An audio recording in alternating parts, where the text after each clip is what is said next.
స్త్రీలు గాజులు ధరించకుండా భోజనం చేయకూడదు, గాజులు ధరించకుండా వడ్డించకూడదు.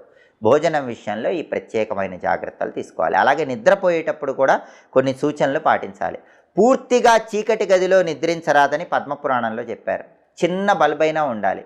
చాలామంది పూర్తిగా డార్క్ రూమ్లో నిద్రపోతారు, దానివల్ల నెగిటివ్ ఎనర్జీ వస్తుంది. అలా నిద్రించకూడదని పద్మపురాణంలో ఉంది. అలాగే ఎవరైనా నిద్రపోతూ ఉంటే వాళ్ళని ఉన్నట్టుండి లేపకూడదు. నిద్రించే వాళ్ళని అకస్మాత్తుగా నిద్ర లేపితే, వాళ్ళని టెన్షన్ పెట్టి నిద్ర లేపితే దోషం వస్తుందని విష్ణు స్మృతిలో చెప్పారు.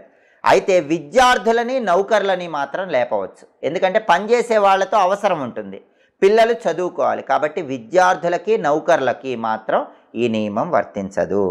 అలాగే నిర్జన ప్రదేశంలో ఒంటరిగా నిద్రించకూడదని మనుస్మృతిలో చెప్పారు. అంటే జనాలు ఎవరూ లేని చోట మీరు ఒక్కళ్ళే నిద్రపోకూడదని మనుస్మృతిలో చెప్పారు. అలాగే తడిపాదాలతో నిద్రించకూడదని అత్రి స్మృతిలో చెప్పారు.